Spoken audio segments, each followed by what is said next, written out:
오늘 우리가 함께 읽은 마태복음 25장의 말씀 1절부터 13절까지 말씀은 열 처녀의 비유라고 부르는 그러한 천국 비유입니다. 우리가 마태복음 13장이 천국 비유지요. 근데 마태복음 25장도 천국 비유라고 우리가 부를 수가 있습니다. 마태복음 25장에는 1절부터 13절까지 그 열 처녀의 비유가 나오고, 그리고 14절 이후에는 달란트 비유가 나옵니다. 그리고 31절 이후에는 양과 염소의 비유가 나오는 것을 우리가 이제 보게 됩니다. 그래서 이 세 가지 비유가 연달아서 그렇게 기록이 되어 있는데, 이 마태복음 25장에 나오는 이 세 가지 비유의 공통 주제는 뭐냐 하면 종말에 대한 그런 교훈을 이제 주고 있다고 하는 거죠. 이 마태복음은 우리가 잘 알고 있는 것처럼 마태복음 24장이 종말장이죠. 종말장. 그래서 종말에 대한 교훈을 예수님이 말씀하시고 나서 마태복음 25장으로 넘어오면서 이 천국 비유를 말씀하시는데, 그러니까 이 천국 비유의 특징이 마지막 때에 대해서, 종말의 때에 대해서 교훈을 주고 있는 그런 이 세 가지 비유라고 말씀을 드릴 수가 있다는 거죠. 이 비유의 핵심은 그래서 마지막을 준비하라는 거예요.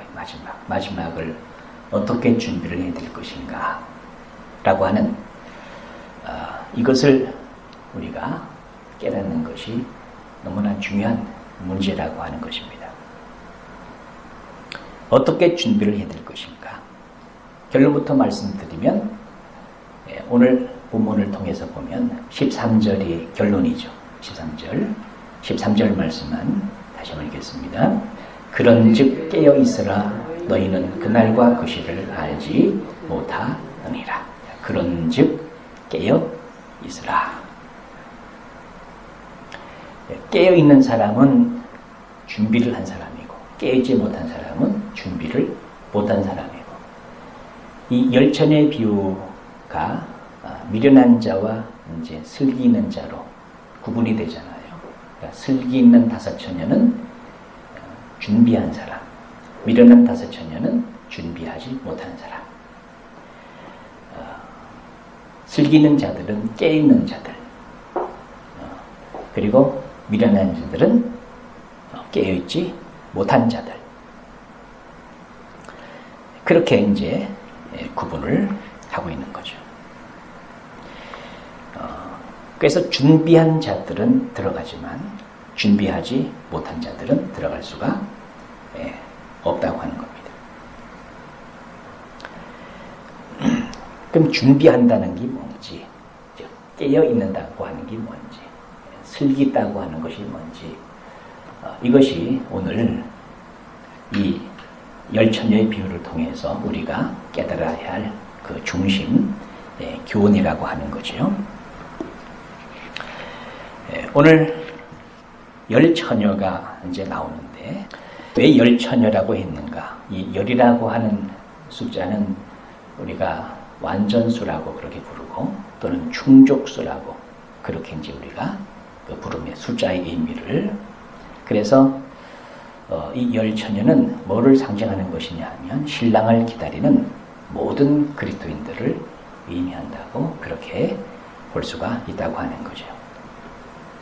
그래서 신랑이 늦게 오니까 10명이 다 졸다가 신랑이 온다는 소리에 이제 깨어났는데, 거기서 이제 두 부류로 갈라지게 되는 거죠.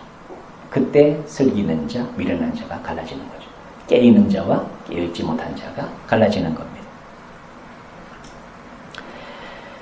그래서 깨어있는 자, 깨어있으라. 이것이 열 처녀 비유의 이제 결론이라고 하는 겁니다. 깨어있다고 하는 것은 뭐가 기준입니까? 이 슬기는 자와 미련한 자가 다른 점이 뭐죠?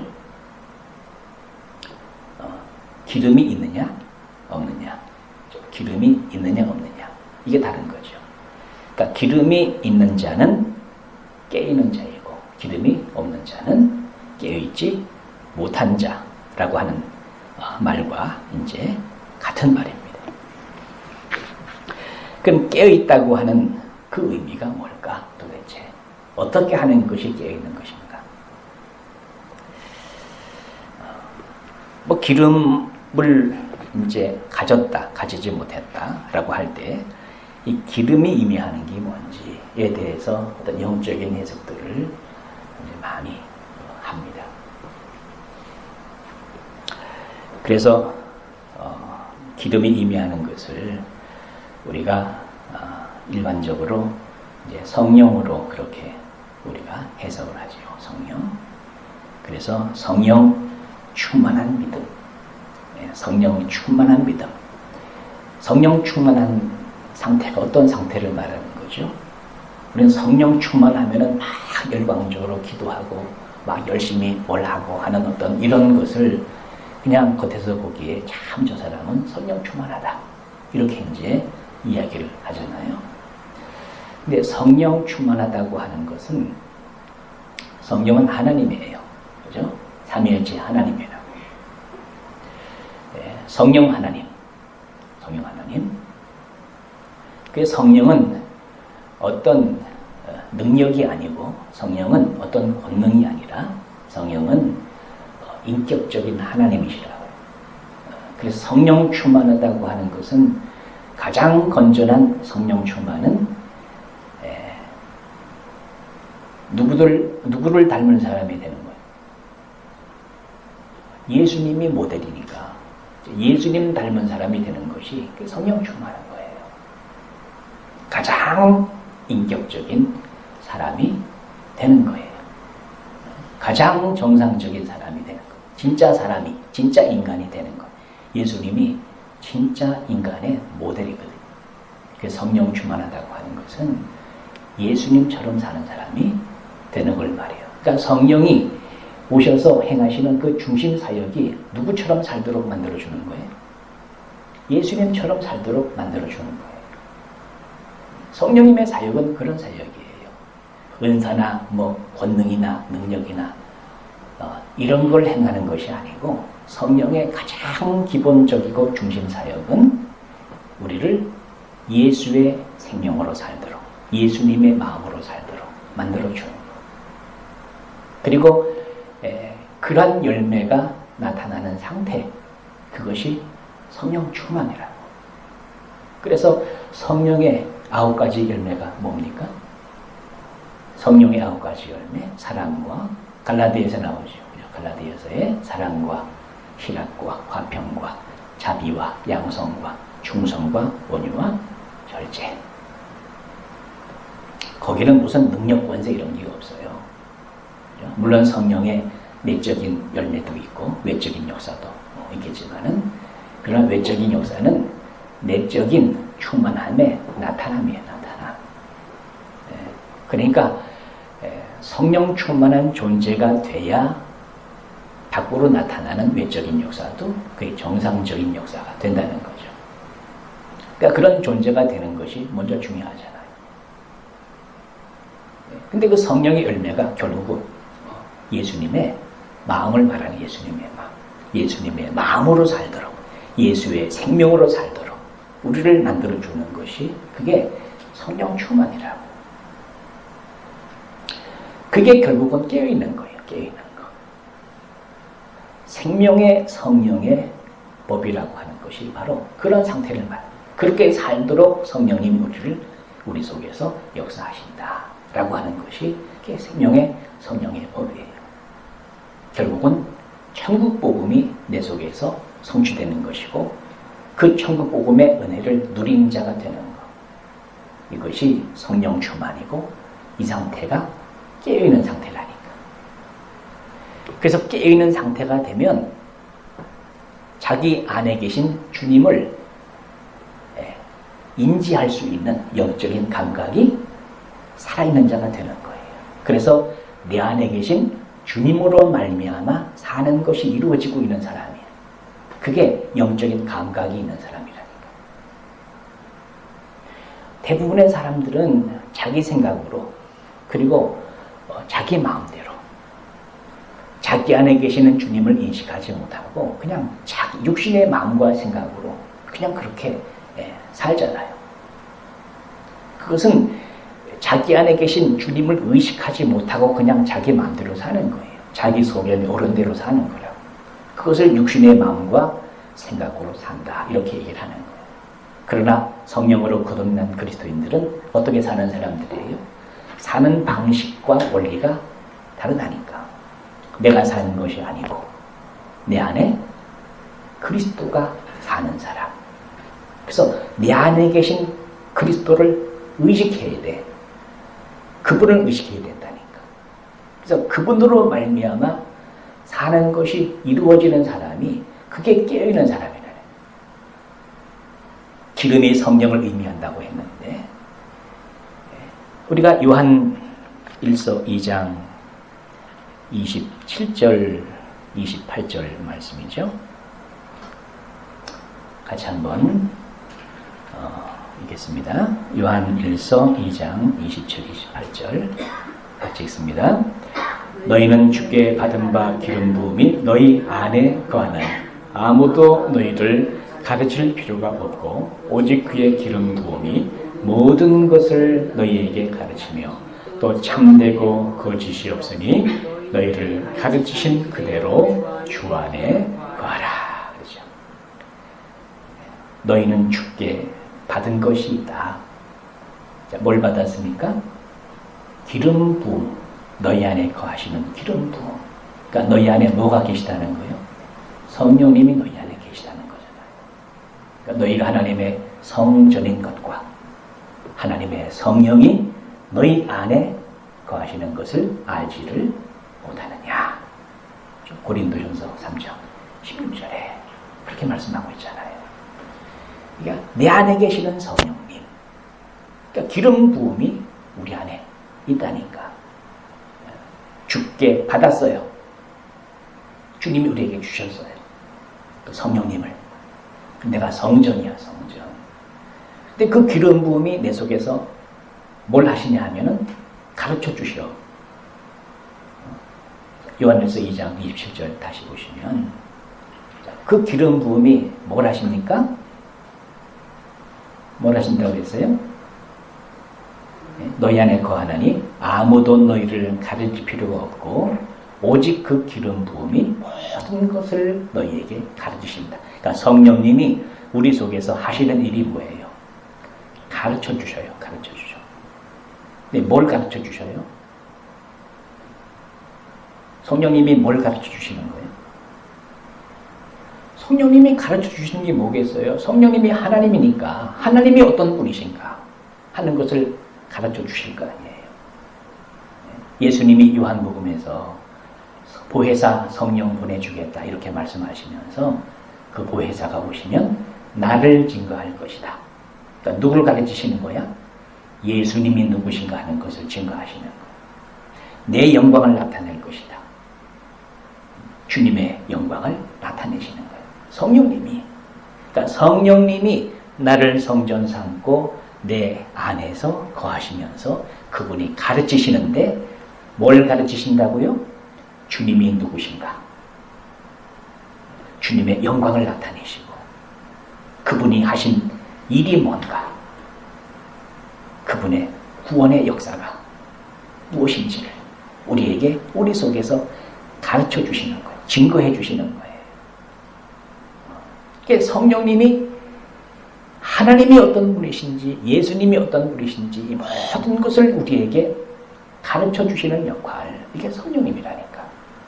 이게 이루어지고 있는 사람, 이게 이루어지고 있는 사람이 그 사람이 주님 안에 거하는 사람이고 그 상태가 깨어있는 상태라니. 깨어있는 상태. 깨어있는 자들이 되시기를 바랍니다. 자, 깨어있으려면은 뭐가 이루어져야 돼요? 성령님이 나를 성전 삼고 내 안에 거하시면서 가르쳐 주시고 말씀해 주시고 깨닫게 하시고 은혜가 무엇인 줄을 알게 하시고 우리 고린도 전서 2장 12절 같이 읽겠습니다.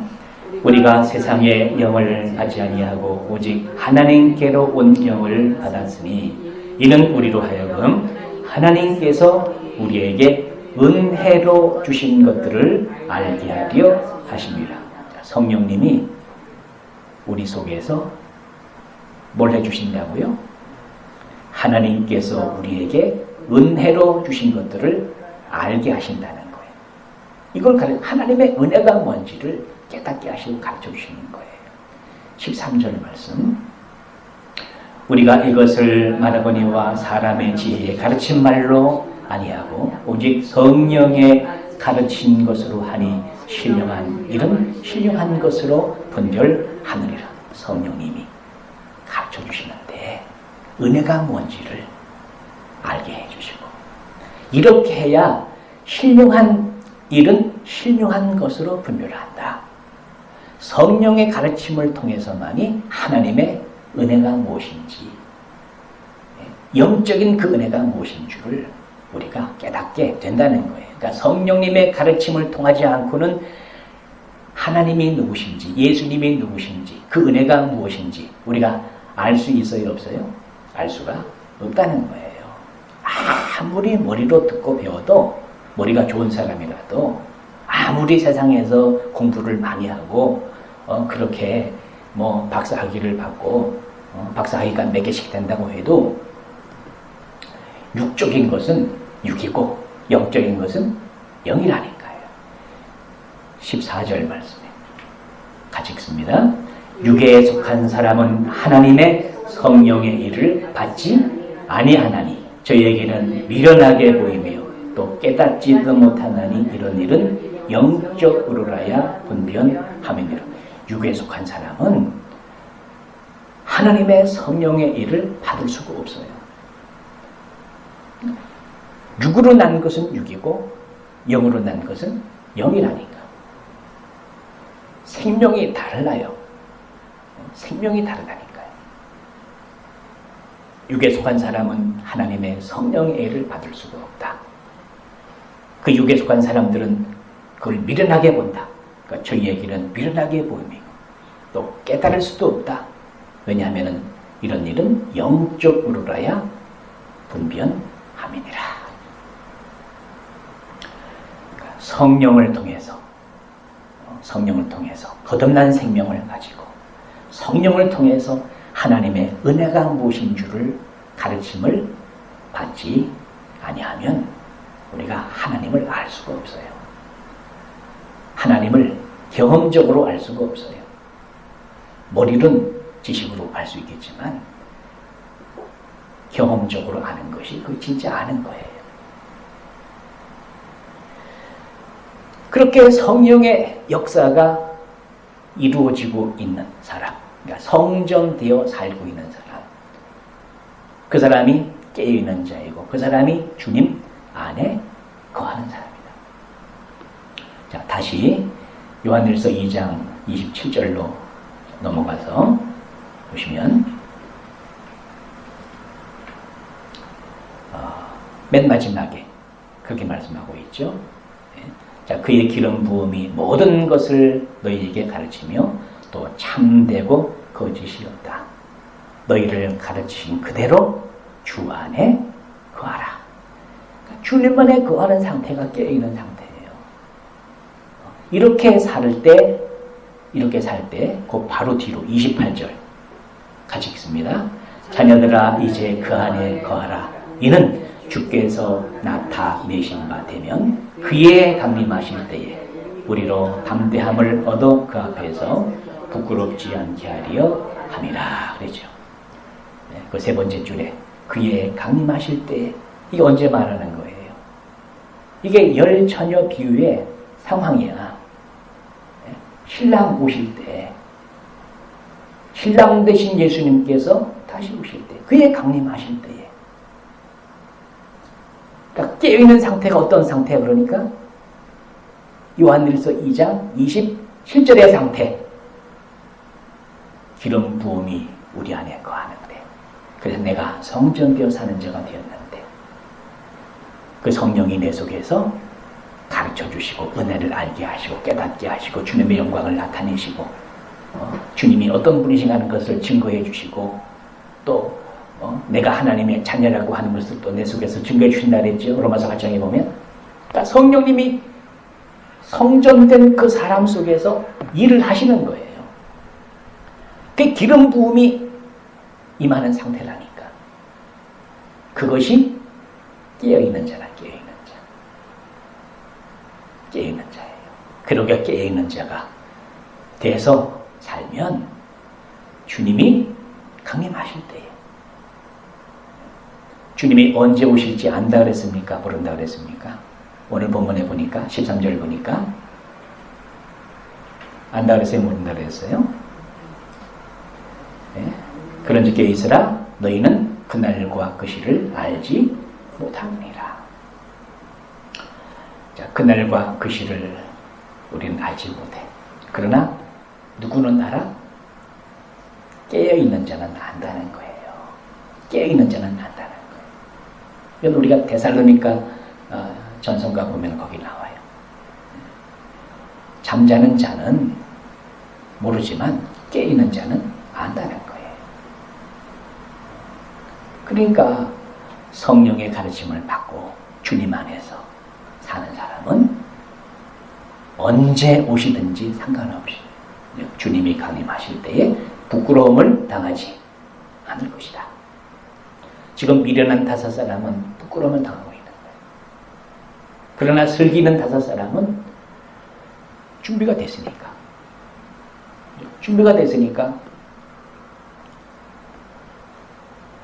신랑을 맞이할 수가 있게 되는 거죠. 깨어있는 사람은 다른 말로 표현을 하면 깨어있는 사람은 주님의 생명으로 사는 사람이에요. 주님의 생명과 마음으로 사는 자가 된 사람이야. 항상 순간순간 주님의 마음과 생각으로 산다고 하는 것은 주님과 하나가 되어 사는 거예요. 주님과 연합되어 사는 자가 된 사람이에요. 생명이 주님과 연결된 사람이야. 하나가 된 사람이니까. 그래서 하나님의 뜻이 내 뜻이고 내 뜻이 하나님의 뜻이고 이게 구분이 안 되는 거예요. 이게 구분되는 사람은 지금 떨어져 분리되어 있는 사람이야. 분리되어 있는 사람. 그렇잖아요. 분리되어 있는 사람은 주님의 뜻이 뭔지를 잘 몰라.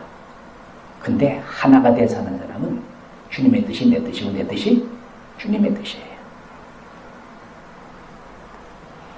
이렇게 깨어있는 사람은 주님이 언제 오시든지 상관이 없이 이렇게 사는 사람이 지금 주님의 나타나심을 경험하고 있는 사람이니까 그 요한일서 2장 27, 28절이 굉장히 중요해요.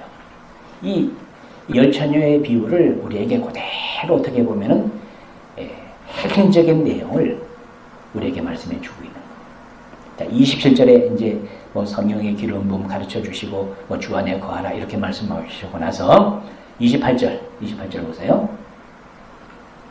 여기 잘 보세요. 자, 같이 읽겠습니다. 시작. 자녀들아 이제 그 안에 거하라.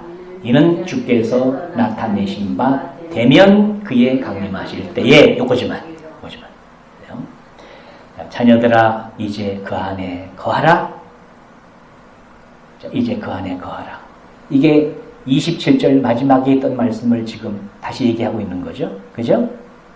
27절 마지막에 뭐라 그랬습니까? 너희를 가르치신 그대로 주 안에 거하라. 그러면서 28절에 또 한번 반복하는 거예요. 이제 그 안에 거하라. 그 안에 거하는 상태가 어떤 상태냐? 이는 주께서 나타내신 바 되면 그의 강림하실 때에 그랬으니까 자, 주께서 나타내신 바 되면하고 그의 강림하실 때하고 같은 거에 다른 거야? 시간이? 예? 주께서 나타내신 바 되면 이 상태는 어떤 상태냐면은 우리가 지금 주 안에 거하면서 경험하는 그런 상태를 말하는 거예요. 그죠? 이해가 되시죠? 그러니까 우리가 주님 안에 거하면 성령님이 우리 속에서 가르치고 주님의 영광을 나타내시고 그게 성령님이 하시는 사역이라고 했잖아요. 이건 언제 이루어지는 거야? 지금 현재 주께서 자기를 나타내시는데 어디 나타내시는 거예요? 우리 안에 나타나시는 거예요. 주님이 우리 안에 나타나시는 거예요. 그러니까 주님 안에 거한다고 하는 것은 주님이 자기 속에 나타나시는 삶을 사는 걸 말하는 거예요.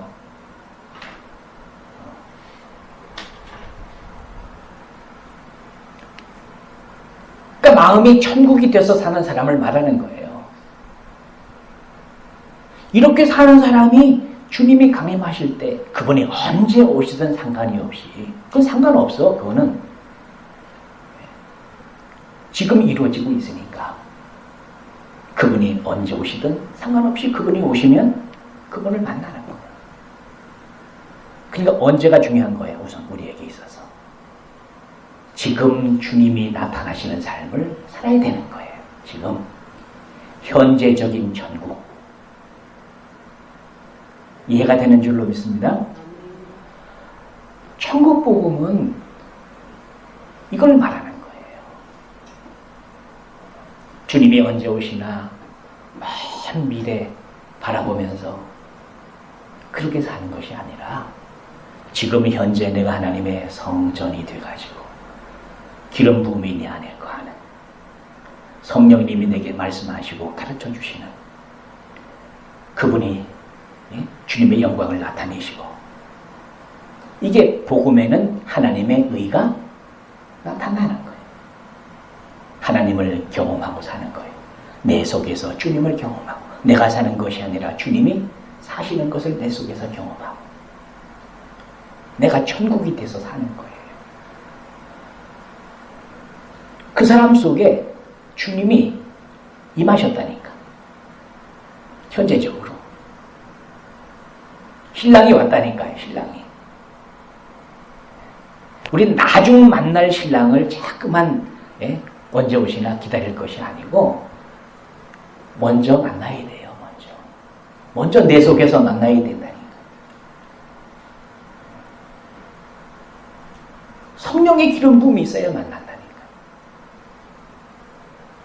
주님 안에 거하는 자가 되는 것이 주께서 나타나신 주께서 나타내신 바 되면 그의 강림하실 때 당연히 만나는 거죠. 지금 못 만나면 그때 만나요? 지금 만난 경험이 없으면 그때도 못 만나요. 현재 천국이 돼야 미래 천국도 있는 거예요. 그 사람. 기름을 우리가 물론 마태복음 25장이 종말에 대한 그런 교훈이지만은 그러나 우리는 언제부터 그분을 만나고 함께 살아야 돼요? 지금 현재 그분이 내 속에서 나타나실 때 그 신랑을 만나야 된다니까. 하나님의 성령이 근본적으로 역사하셔가지고 그 은혜를 경험한 사람은 만나겠지만 그러나 지금이 중요하다고 하는 거. 지금이 현재가 중요한 거예요. 현재가. 하나님의 시간은 항상 현재라니까요. 내가 지금 주님을 만나는 게 중요한 거예요. 그래야 주님 재림하실 때도 만날 수가 있는 거예요. 근데 우리가 신앙생활 하다가 신랑을 잃어버릴 때가 있어. 그럼 그때 뭐 하는 거예요? 그때 이제 금식기도 하는 거예요. 금식기도는 언제 하는 거라 그랬어요? 신랑을 잃어버렸을 때. 내 안에 주님이 안 계신 것 같은 내가 영적인 침체를 경험하고 이게 어떤 고난을 통해서 환난을 통해서 환경의 어려움들을 통해서 그런 것들이 우리에게 이제 우리가 육신을 가지고 있는 약한 존재니까 항상 우리가 뭐 충만할 수가 있겠어요? 그 인정해야 돼요. 내 안에 주님이 안 계실 것 같은 그런 영적인 침체를 내가 경험하는, 그럴 때는 하나님 앞에 집중적인 금식 기도가 필요해요. 늘 그렇게 살면 얼마나 좋겠어요. 그래서 열 처녀의 비유는 정말 먼 미래에 예수님이 재림하실 때, 물론 거기다 초점을 맞출 수가 있어요. 그렇지만은 이 말씀을 우리가 현재적으로 적용하면 지금 성령의 기름 부음을 통해서 내 속에서 주님이 나타나시는 삶을 사는, 이 주님 안에 거하는 자, 이게 깨있는 자. 지금도 깨 있어야 되고 앞으로도 깨 있어야 되는 거예요. 깨있는 신앙이 되시기를 바랍니다. 네. 그런데 열처녀의 비유를 보면은, 등은 가졌는데 기름을 가지지 못한 이 어리석은 이런 다섯 처의 모습이 나옵니다. 근데 우리가 등이 뭐를 가르치는 것인가 라고 하는 것을 우리가 성경을 통해서 볼 때, 이 등은 하나님의 말씀을 등이라고 그렇게 말씀합니다. 우리가 시편 119편 105절 말씀을 같이 보겠습니다. 같이 읽겠습니다. 주의 말씀은 내 발의 등이요 내 길의 빛이 되리라. 그러니까 주의 말씀이 내 발의 등이다 할 때, 이 등은 하나님의 말씀을 가리키는 것이다. 그러니까 등은 가졌는데 기름이 없다고 하는 것은 하나님의 말씀을 가졌는데 말씀을 깨닫게 해주실 하나님의 성령의 인도하심을 받지를 못하는 상태, 아마 그런 상태가 아닌가, 그렇게 생각을 해볼 수가 있을 것 같아요. 우리가 말씀을 듣고 이렇게 배우고 누구든지 그렇게 할 수 있잖아요. 그런데 그 말씀 속에서 성령을 통한 하나님의 은혜가 무엇인 줄을 알고, 그러니까 복음을 듣고 믿는다고 하는데, 그 믿을 때 하나님의 성령이 역사하셔야 그 믿음이 생긴다고요. 또 그 말씀 속에서 하나님의 은혜가 무엇인 줄을 알 수가 있는 것이고, 그래서 복음을 듣고 믿는다고 해서 끝나는 것이 아니고, 또 복음을 듣고 가르침을 받는다고 해서 다 되는 것이 아니라, 복음을 듣고 믿을 때 하나님의 성령께서 역사하심으로 성령께서 인치신다고 그렇게 말씀하셨지요. 그 에베소 1장 13절 말씀을 보시면 같이 읽겠습니다.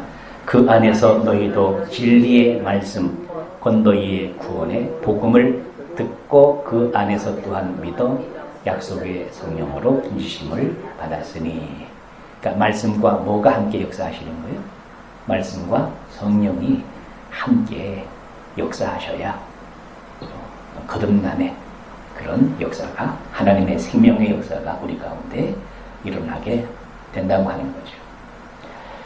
복음을 듣고 그것이 그냥 지식으로 머무를 때가 많이 있어요. 그래서 우리가 골로새서 1장 말씀을 보시면, 골로새서 1장 6절 말씀을 5절부터 자, 골로새서 1장 5절 6절 말씀을 같이 보겠습니다. 너희를 위하여 하늘에 쌓아둔 소망을 인함이니 곧 너희가 전에 복음 진리의 말씀을 들은 것이라. 이 복음이 이미 너희에게 이르매 너희가 듣고 참으로 하나님의 은혜를 깨달은 날부터 너희 중에서 같이 또한 온 천하에서도 열매를 맺어 자라는 도다. 그러니까 복음의 진리의 말씀을 들었는데, 이 복음을 너희가 듣고서 참으로 뭐를 깨달아요? 하나님의 은혜를 깨닫는, 은혜를. 근데 은혜를 깨닫게 하시는 분은 누구라 그랬습니까? 아까 고린도전서 2장 12절에서 우리가 세상의 영을 받지 아니하고 하나님께로 영을 받았는데, 이는 우리로 하여금 하나님께서 우리에게 주신 은혜가 무엇인 줄을 알게 하려 하십니다. 그러니까 복음을 들을 때 성령께서 그 은혜가 무엇인 줄을 깨닫게 해주셔야 그때서부터 열매를 맺게 된다는 거예요. 그래서 말씀과 성령은 항상 같이 역사를 하셔요. 우리가 복음을 지식으로 취할 때가 많이 있다는 것을 우리가 보게 됩니다. 이 데살로니가 전서 1장 5절 말씀을 보시면 이렇게 말씀합니다. 같이 읽겠습니다. 이는 우리 복음이 말로만 너희에게 이른 것이 아니라 오직 능력과 성령과 큰 확신으로 된 것이니 우리가 너희 가운데서 너희를 위하여 어떠한 사람이 된 것은 너희 아는 바와 같으니라.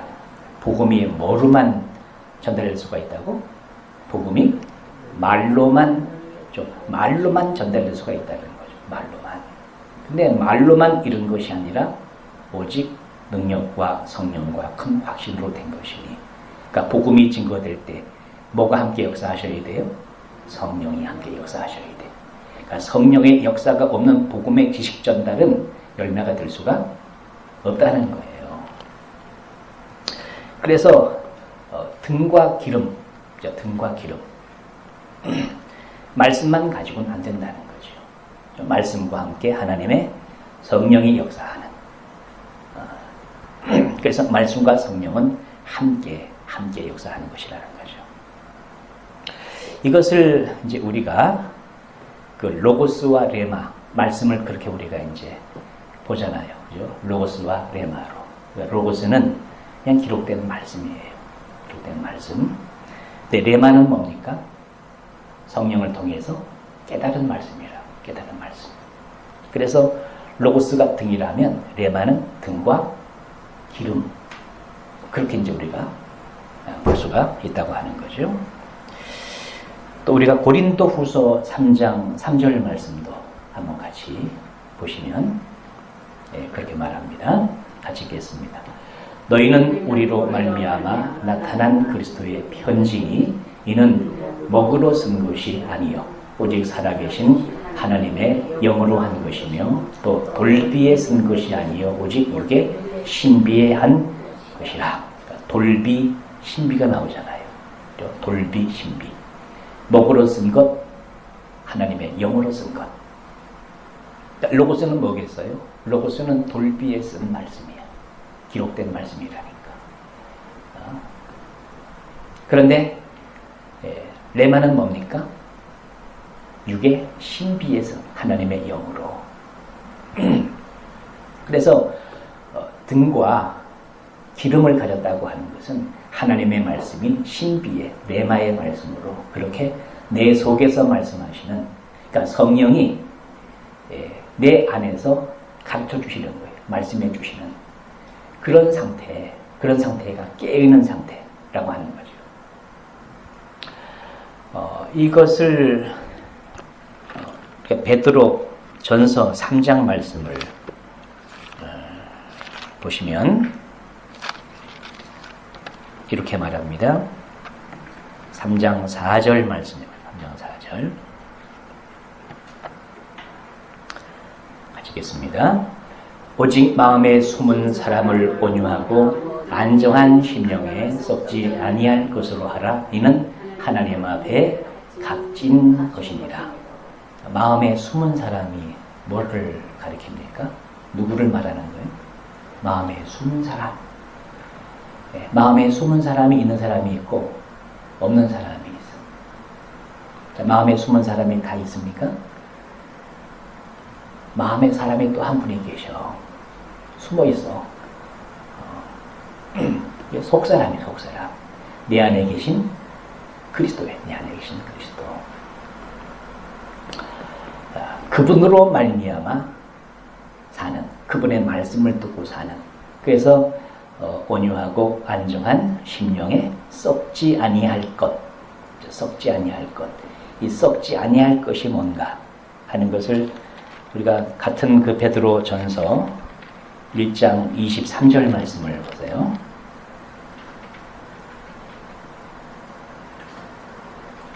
(1장 23절) 가지겠습니다.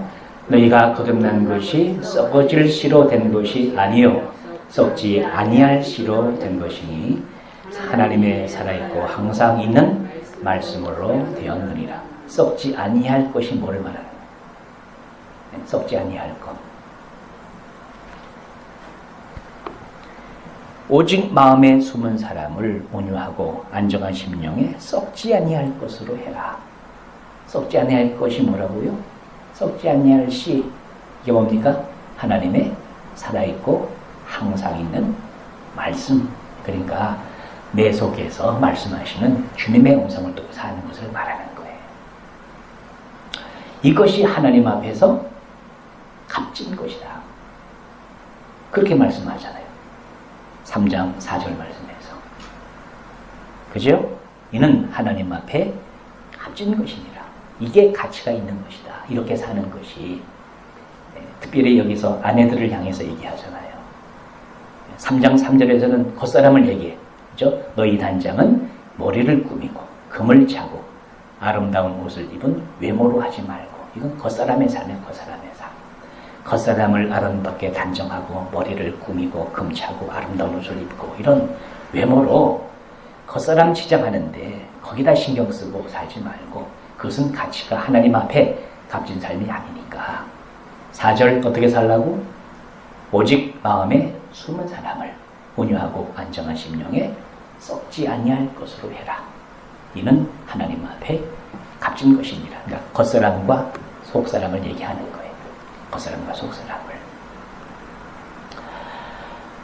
그러니까 자기 속에서 말씀하시는 주님의 말씀을 듣고 가르침을 받아 주님으로 말미암아 사는 삶이 이루어지고 있는 사람. 그 사람이 신랑을 맞을 준비를 제일 잘하고 있는 사람이에요. 그 사람이 깨우는 사람이에요. 그 사람이 슬기로운 자이고 그 사람이 하나님 앞에 값진 삶을 살고 있는 거라니까. 그래서 육의 신비에 돌비에 쓴 기록된 말씀을 우리가 육신의 눈으로 보고 듣고 육신의 마음과 생각으로 지키려고 노력하는 그런 율법적인 신앙이 아니고 그건 그냥 성경책만 가지고 있는 거예요. 그것은 성경책에 기록된 하나님 말씀이 귀하지만 그것을 내가 지킬 수가 없는데 내가 지키려고 평생 노력하다가 끝나는 삶이야. 그것은 이 육신적인 신앙생활이잖아요. 그런데 새 언약의 복음은 뭐예요? 하나님의 생명으로 사는 자가 되니까 내 속에서 주님이 마음으로 말씀을 하시는 거예요. 그게 슬기 있는 자예요. 그게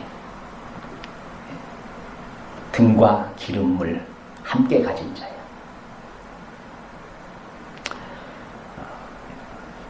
그래서 우리가 오늘 본문의 마태복음 25장 12절 말씀, 오늘 본문 말씀을 다시 한번 보시면 그 어리석은 다섯 처녀를 향해서 이렇게 말씀하시죠. 같이 읽겠습니다. 대답하여 가로되 진실로 너희에게 이르노니 내가 너희를 알지 못하노라 하였느니라. 이 어리석은 다섯 처녀를 향해서 내가 너희를 모른다고, 이렇게 내가 너희를 모른다고 그렇게 이제 말씀했다는 거죠. 이 말씀을 우리가 많이 들어본 말씀이잖아요. 주님이 모른다고 말씀하셔. 이게 마태복음 7장에 나오죠. 산상수.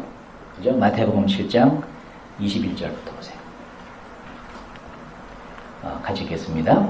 나더러 주여 주여 하는 자마다 천국에 다 들어갈 것이 아니요 다만 하늘에 계신 내 아버지의 뜻대로 행하는 자라야 들어가리라. 그날에 많은 사람이 나더러 이르되 주여 주여 우리가 주의 이름으로 선지자 노릇하며 주의 이름으로 귀신을 쫓아내며 주의 이름으로 많은 권능을 행치 아니하였나이까 하리니 그때에 내가 저희에게 밝히 말하되 내가 너희를 도무지 알지 못하니 불법을 행하는 자들아 내게서 떠나가라 하리라. 결국 이 어리석은 다섯 처녀는 불법을 주님이 모른다고 하니까. 근데 왜 불법을 행했냐? 뭐를 몰랐어요? 21절에 천국에 왜 못 들어간다고? 누가 들어간다고? 하늘에 계신 내 아버지의 뜻대로 행하는 자. 그러니까 아버지의 뜻이 뭔지를 몰랐어요. 아버지의 뜻. 아버지의 뜻을 모르는 거예요. 어떻게 하나님을 믿는 것인지, 신랑을 만나려면 어떻게 해야 되는 것인지 이걸 모르는 거야. 이걸 알지 못하고 믿는 것이 결국은. 근데 아버지의 뜻이 뭐예요? 히브리서 10장 9절 10절 같이 읽습니다. 그의 말씀하시기를 보시옵소서 내가 하나님의 뜻을 행하러 왔나이다 하였으니 그 첫 것을 피하심은 둘째 것을 세우리어 하심이라. 이 뜻을 쫓아 예수 그리스도의 몸을 단번에 들이심으로 말미암아 우리가 거룩함을 얻었노라. 예수님이 오셔서 이루신 하나님 아버지의 뜻, 옛 것을 폐하시고 새 것을 세우시는, 새 것을 세우신다고 한 새 언약을 세우시는 거예요. 새 언약.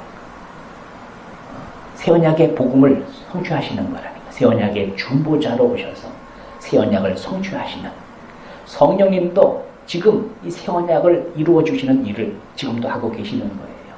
이 새 언약을 이루어 주시면 우리가 어떻게 되는 거예요? 하나님의 생명과 마음으로 사는 자가 되는 거잖아요.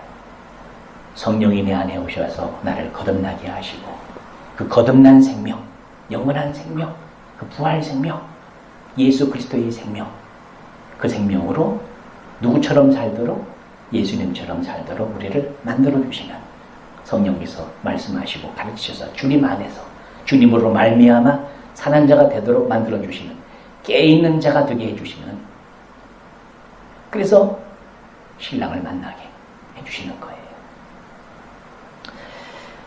그걸 말하는 거예요, 결국은. 그래서 오늘 우리가 이 본문으로 이제 다시 돌아와서 그 10절 말씀을 보세요. 25장 10절 말씀해 보시면 9절도 보세요. 9절.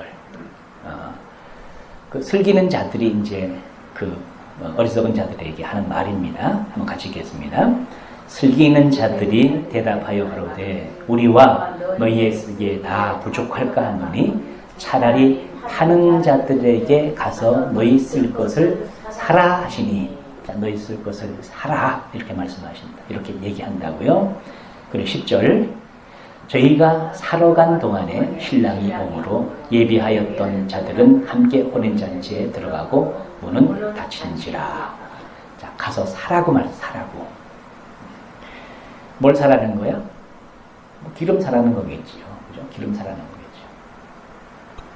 근데 이 사라고 하는 이 말이 어떤 의미를 가지는 것인가 하는 것을 우리가 이 성경 전체를 통해서 잘 이해를 하는 것이 굉장히 중요해요. 그 이사야서 55장 1절부터 이렇게 쭉 한번 보세요. 같이 읽겠습니다. 너희 목마른 자들아 물러 나오라. 돈 없는 자도 오라.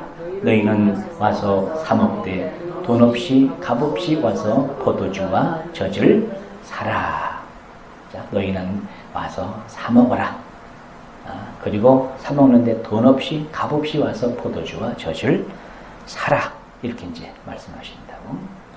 그러면서 쭉 계속 읽어보세요. 2절. 너희가 어찌하여 양식 아닌 것을 위하여 은을 달아주며 배부르게 못할 것을 위하여 수고하느냐. 나를 청종하라. 그리하면 너희가 좋은 것을 먹을 것이며 너희 마음이 기름진 것으로 즐거움을 얻으리라. 너희는 귀를 기울이고 내게 나와 들으라. 그리하면 너희 영혼이 살리라. 내가 너희에게 영원한 언약을 세우리니 곧 다윗에게 허락한 확실한 은혜니라. 내가 그를 만민에게 증거로 세웠고 만민의 인도자와 명령자를 삼았었나니 내가 알지 못하는 나라를 부를 것이며 너를 알지 못하는 나라가 내게 달려올 것은 나 여호와가 내 하나님 곧 이스라엘의 거룩한 자를 인함이니라. 내가 너를 영화롭게 하였느니라. 6절 너희는 여호와를 만날 만한 때에 찾으라. 가까이 계실 때에 그를 부르라. 7절 악인은 그 길을 불의한 자는 그 생각을 버리고 여호와께로 돌아오라. 그리하면 그가 긍휼히 여기시리라. 우리 하나님께로 나오라. 그가 널리 용서하시리라. 자, 1절에 와서 사 먹되 포도주와 젖을 사라 이렇게 쭉 나가다가 이 7절에 와서는 결국 뭔 얘기를 하는 거야? 누구한테 돌아오라고? 누구한테 돌아오라고? 여호와께로 돌아와라. 악인은 그 길을 불의한 자는 그 생각을 버리고 이런 육신의 마음과 생각으로 사는 이걸 버리고 누구한테 오라고? 여호와께로 돌아와라 하는 결국은 그리고 우리 하나님께로 나와라. 하나님께로 포도주와 젖을 사가지고 결국은 누구한테 오는 거야? 하나님께로 다시 나오는 거예요. 이제 그런 문맥이잖아요. 그죠? 그런 문맥이라고. 그러니까 포도주와 젖을 사라고 하는 것은 그 길과 생각을 버리고 돌아와라 라고 하는 그런 의미로 지금 말씀을 하고 계시는 거예요. 우리가 그 계시록 3장 18절서부터 20절까지도 보면은 사라 하는 이런 얘기가 나옵니다. 한번 같이 읽겠습니다. 내가 너를 권하노니 내게서 불로 연단한 금을 사서 부유하게 하고 흰 옷을 사서 입어 벌거벗은 수치를 보이지 않게 하고 안약을 사서 눈에 발라 보게 하라. 무릇 내가 살아가는 자를 책망하여 징계하노니 그러므로 내가 열심을 내라 회개하라. 볼지어다 내가 문 밖에 서서 두드리노니 누구든지 내 음성을 듣고 문을 열면 내가 그에게로 들어가 그로 더불어 먹고 그는 나로 더불어 먹으리라. 금을 사서 안약을 사서 하고 결국은 이게 뭔 소리야? 누구한테 오라는 거예요? 주님한테 오라는 거예요. 19절 말씀. 자, 그러므로 내가 열심을 내라. 결국 회개해라. 그러면서 19절 뭐라 그랬습니까? 같이 먹고 살자는 거죠. 그죠? 내가 그에게로 들어가 그는 나로 더불어 먹고 나는 그로 더불어 먹으리라. 같이 함께 사자는 거예요. 여러분. 그래서 이 사라고 하는 이 헬라어 이제 단어를 우리가 이렇게 사전에서 찾아보면 아고라조라고 하는 그런 단어예요. 헬라어 단어가 아고라조. 이 말의 의미가 어떤 뜻이냐 하면은 구속하다 라고 하는 그런 뜻이에요. 구속하다. 그러니까 사라라는 말이 뭔 뜻이에요? 구속하다. 구원하다, 구속하다 이런 뜻이에요. 이것은 노예시장에서 노예를 사고 팔 때 사용하던 그런 용어예요. 그래서 노예를 이렇게 사서 이렇게 해방시키고 하는 종되었던 우리를 해방시켜가지고서 이게 주님이 우리를 샀다고 이렇게 얘기하잖아요. 그런 용어라니까. 그래서 이 용어를 우리가 이제 그 사라고 하는 그 용어를 어떻게 번역을 하고 있는가 하는 것을 다른 성구사전을 이렇게 찾아보면 고린도전서 6장 20절 말씀을 보세요. 고린도전서 6장 20절 같이 읽겠습니다. 값으로 산 것이 되었으니 그런즉 너희 몸으로 하나님께 영광을 돌리라. 값으로 산 것이 되었다. 그러니까 누가 누굴 샀다는 거야? 예수님이 핏값 주고서 우리를 샀다는 거예요. 이게 사라라는 용어라니까. 샀다는 것은 어떤 의미야? 우리를 구원했다는 거잖아요. 우리를 구속했다. 값을 치르고서 우리를 샀다는 거라니까. 7장 23절 고린도전서 7장 23절 같이 읽겠습니다. 너희는 값으로 사신 것이니 사람들의 종이 되지 말아라.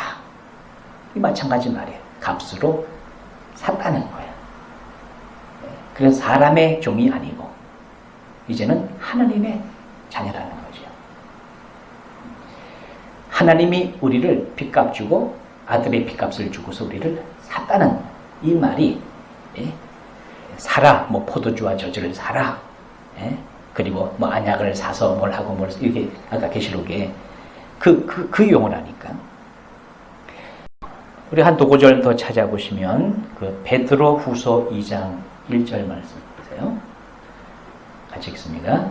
그러나 인간의 또한 거짓 선자들이 일어났을 날이 이와 같이 너희 중에서도 거짓 선생들이 있으리라.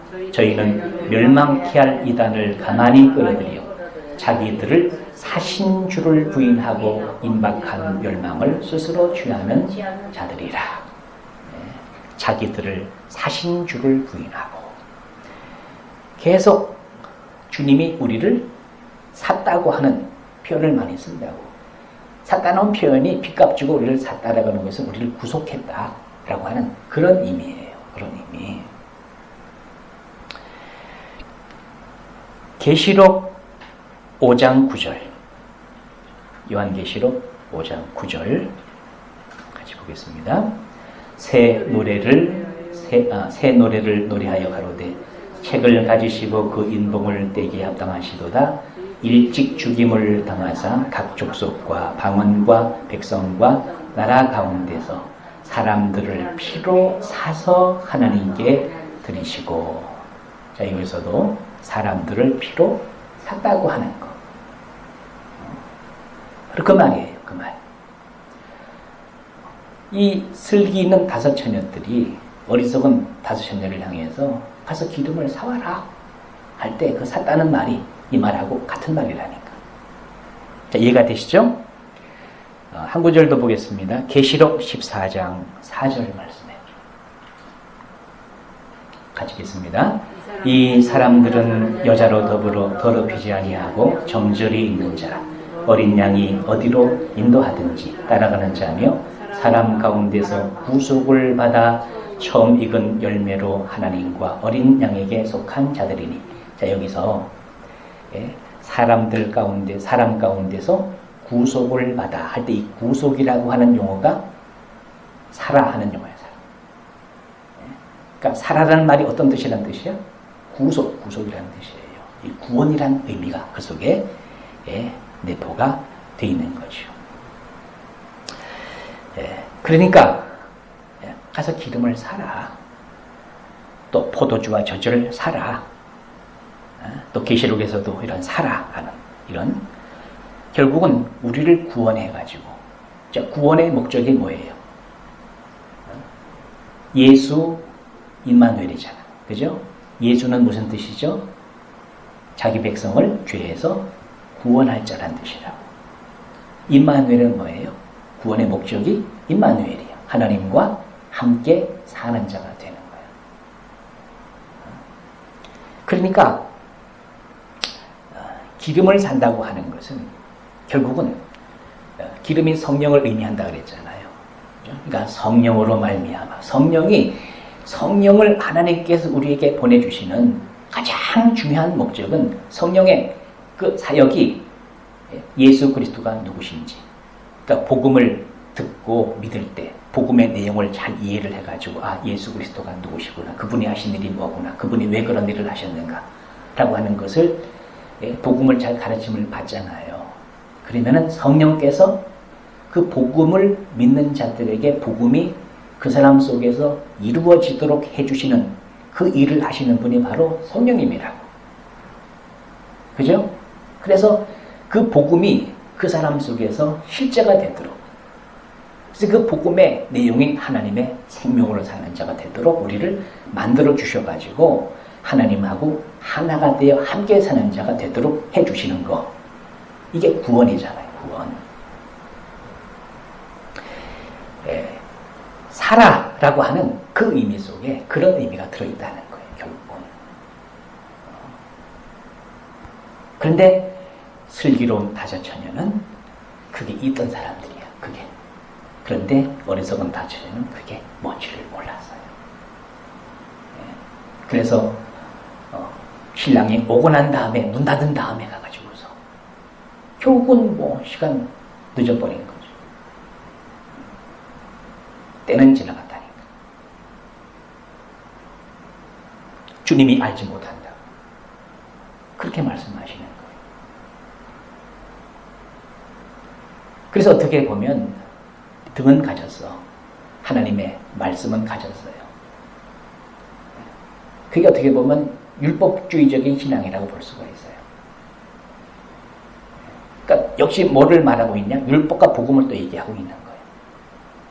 어리석은 다섯 처녀는 등만 가져서 말씀만 가지고 있는데 그걸 갖다가 기름 없이 자기들의 육신의 것으로 불을 켜려고 하는 거죠. 기름 없는 생신지에다가 불을 켜면은 불은 붙겠지. 근데 얼마 가지 못하고 기름 없는 생신지에서 얼마나 또 연기가 나겠어요. 냄새만 피우는 거예요. 냄새만. 육신의 냄새만 피우는 거예요. 결국은. 뭔가 하는 것 같은데 안 되는 거예요. 어리석은 다사처녀는 그런 모습을 우리에게 보여주는 거예요. 율법주의적인 신앙의 한계. 그것은 신랑을 만날 수가 없다는 거예요. 근데 슬기로운 다사처녀는 등과 기름을 함께 준비해서 말씀과 성령이 함께 역사해야 그게 복음이 성취가 된다니까요. 그러니까 이 열 처녀의 비유에서도 5 슬기로운 사람, 5 어리석은 사람, 결국은 뭐뭐 차이라고? 율법과 복음을 우리에게 보여주고 있는 것입니다. 그래서 우리가 신랑을 만나려면 어떻게 해야 된다? 오직 복음을 믿어야 돼. 복음을 듣고 그 안에서 믿어 성령께서 역사하셔서 우리를 거듭나게 하시고 우리를 인치시고 그래서 하나님의 자녀가 되도록 만들어주시는. 근데 말씀은 가졌지만은 말로만 들은 거예요. 결국 말로만. 지식으로만 취한 거예요. 뭔가 형식은 갖춘 거야. 그런데 말씀이 자기 속에서 실제가 안 되는 거예요. 이게 율법주의적인 신앙의 한계라니까. 그래서 우리가 복음과 율법을 분별할 수가 있어야 돼요. 그래서 예수님의 모든 비유는 어떻게 보면 이 복음과 율법의 관점을 가지고 볼 때 성경은 다 그에게 어떻게 보면 생명과 선악과의 문제도 복음과 율법이잖아요. 처음서부터 그랬어. 처음서부터 그랬으니까 예수님 오실 때도 마찬가지죠. 그 기준을 가지고 주님이 안다 모른다 하겠어요? 복음과 율법이라니까 결국은. 복음을 듣고 믿어 하나님의 자녀로 거듭나서 하나님의 생명을 가지고 살면 하나님의 생명을 가진 하나님의 자녀를 하나님이 내가 너를 모른다. 이게 말이 되는 말이겠어요? 주님이 모른다고 하는 것은 그건 불법이고 불법은 율법주의적인 신앙이 결국은. 그래서 이 여처녀의 비유는 복음과 율법의 관점을 가지고 우리가 보는 것이 올바른 해석이다 라고 하는 것을 그렇게 말씀을 드리고 싶다는 거죠.